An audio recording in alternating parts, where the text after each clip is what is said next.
Hey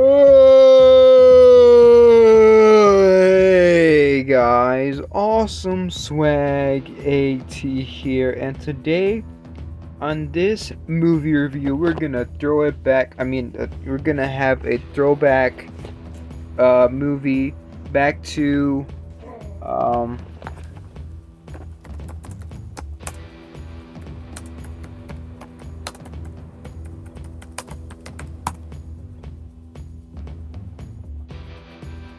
2010 when Iron Man 2 was released. Oh my god, shiver me timbers, butter my backside and call me a biscuit, gee willikers, gee shucks, gee golly, gee whiz, man. Yes, today's movie, Awesome Swag 80's movie review will be about the movie Iron Man 2. Well, now many people say that they do not find this movie enjoyable, but I personally I really do like this movie. I recently watched it again to see what the big hubbub was all about, and I don't really see it. I kind of like this movie, not gonna lie. Yeah, of course, it's not as good as Iron Man 1, but I mean, it's still got its merits here and there, you know. Okay, first of all, let me just talk about the villain. What's his name? Whiplash? I don't even know his actual name. What's his name? Ivan Vanko?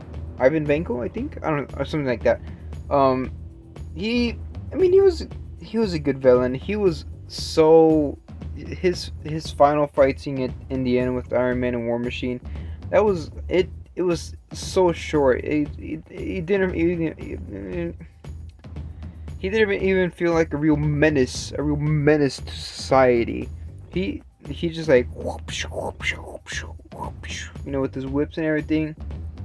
And then Iron Man and War Machine just like immediately blasted him, and he just killed himself, and that's it basically. You know, his like final big boss fight scene was like pretty shitty. Not gonna lie, it was pretty boring. It was really short, and yeah. But apart from that, he's an okay villain. He's not the best. You know, I barely remember his name, even if the name I said was even his right name. But yeah, he was kind of forgettable. Not the best villain. His motivations was understandable, but it could really use a bit more help and developing and all that. But the real star of the show, the real like the cream of the crop villain is Justin Hammer. See, I remember his name. So he must be a good villain, right? Well, villain per se, not really. An adversary, yeah, I think is a good adversary, but you know, he basically just provided a Whiplash the tools to fight Iron Man without knowing and all that. But I mean, it's that he's not really a villain per se. He's an adversary, but you know, I still think he's the best well-made adversary to Iron Man. You know, he's that typical anti insert superhero main figure here. You know, like Flash, anti-Flash, Aquaman's evil brother, Hulk, Abomination, which is an evil Hulk. Oh my god! But you know, I feel like he really encapsulates the good anti superhero villain trope thingy. And, you know, not just that, but like he himself is like he's like so he's a little goofy guy. He's a little goofy goofster, you know. He do be goofing around, not gonna lie. He do be frolicking around, you know.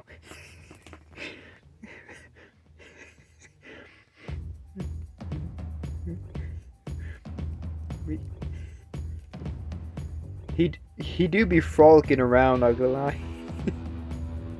Anyways, yeah. He's like I don't know, something about him is like so memorable, so hilarious, you know. And then when he gets mad, you're like, oh shit, damn, he's mad, you know. What's his name? Whatever the actor's name is, he does a pretty good job. I wish he would come back, you know, to like do something else, you know. Hopefully he comes back, just like Abomination. But yeah. God, why do I keep on getting these fucking messages? I just no, I can't say that. Anyways, now off of the villains into the superheroes.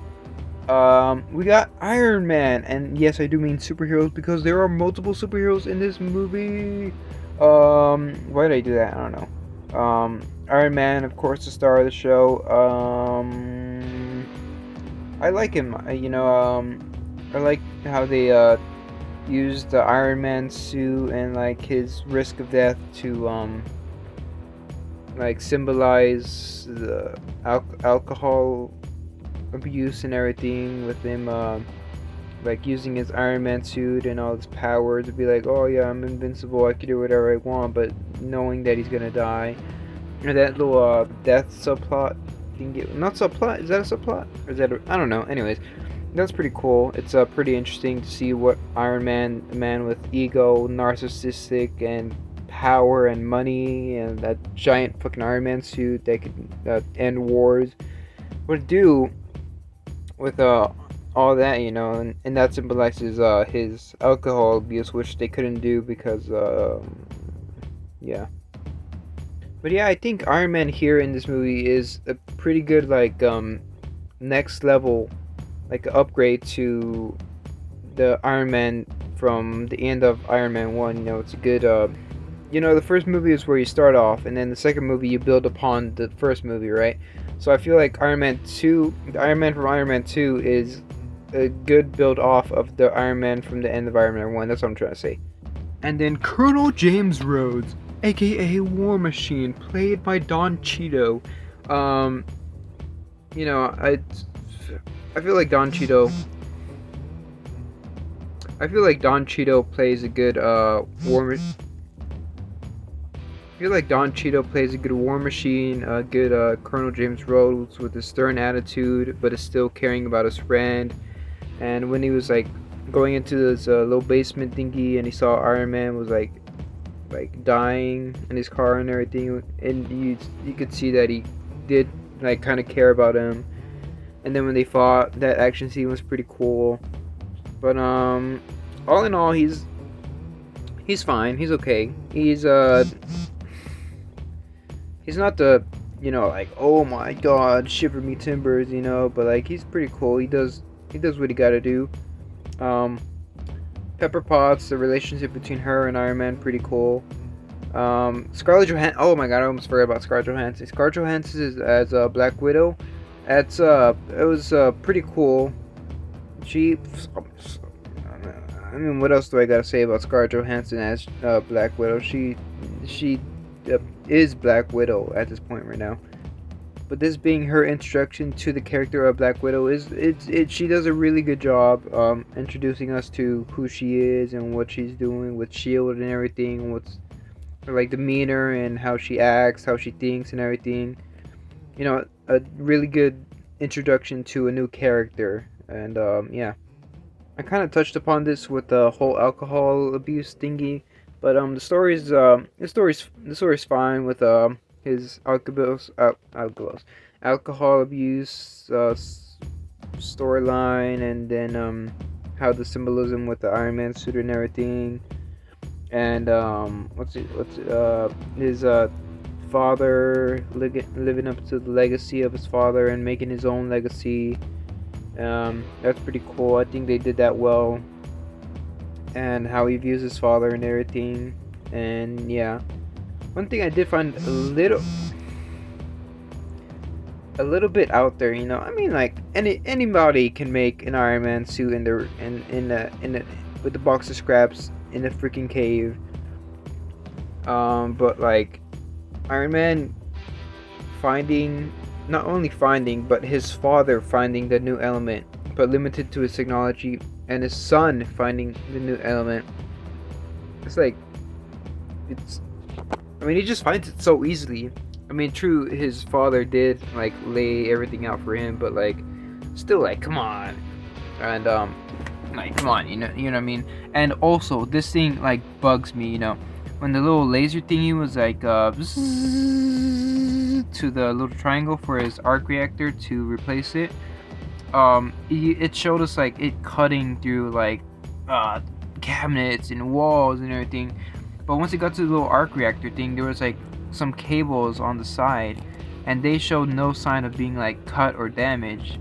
And I would guess if Tony Stark put those cables on a very special and important arc reactor, they would be important. So I would think he would try to move them away from where the laser could be. And the fact that they're not cut by the laser is what the fuck is going on there? I don't know. That always bugged me. Now the action scenes. The action scenes are really, really good. Alright. I don't really consider this an action scene per se, but like the beginning of the movie with him falling out the airplane and like explosions all around him and then flying around and then landing. That was pretty cool. The action scenes, as I was saying before, they're pretty cool also. Like I said, the last fight with what's his name? Whiplash, that was lackluster. It was very short, ended very fast. Not a big boss fight that I want. And also Whiplash is basically just another Ironmonger from Iron Man 1. Except now he has electrical whips. So there's also that. The final fight with all the drones, with a War Machine and Iron Man and the little terrarium or something, whatever it is. That action scene was really cool. When them flying around, Iron Man versus War Machine was also very cool. The music choice was a 2010 type of song. That's all I'll say. And yeah. Oh, and the Whiplash and Iron Man in the car thingy place, the race car thingy place. That was also really cool. I like that one. That was our first introduction to an action scene. A little bit late, coming in 30 minutes into the movie, but what are we gonna do?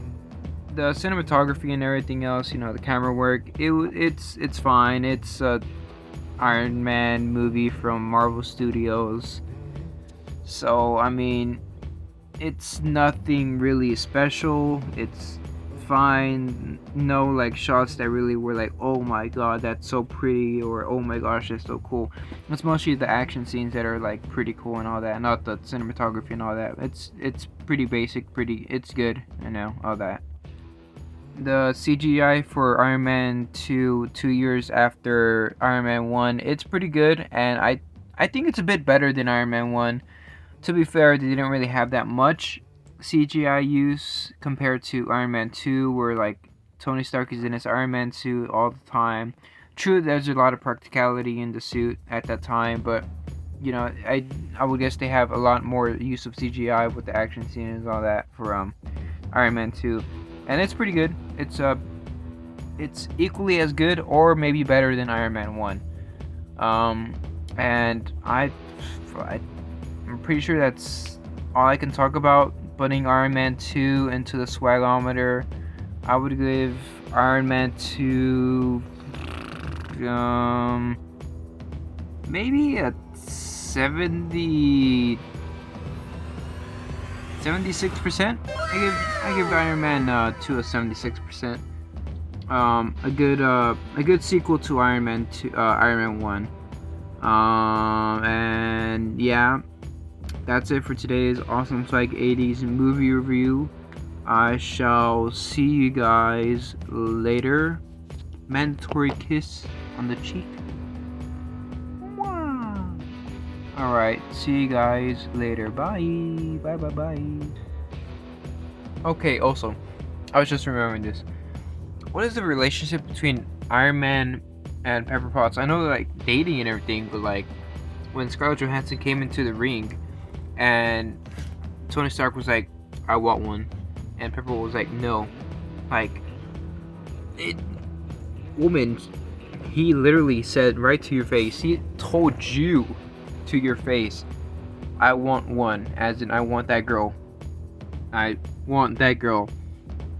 Hey girlfriend, I want that girl. She's so hot. Like, Pepper Potts, what? Like, what is that girl, that goes on throughout the whole, like, a majority, not the majority, that girl, that goes on for like a few scenes, like Pepper, Tony, what the hell, like, what's up with that, what? Anyways, yeah, I just had to rant about that a little bit. Yeah, alright.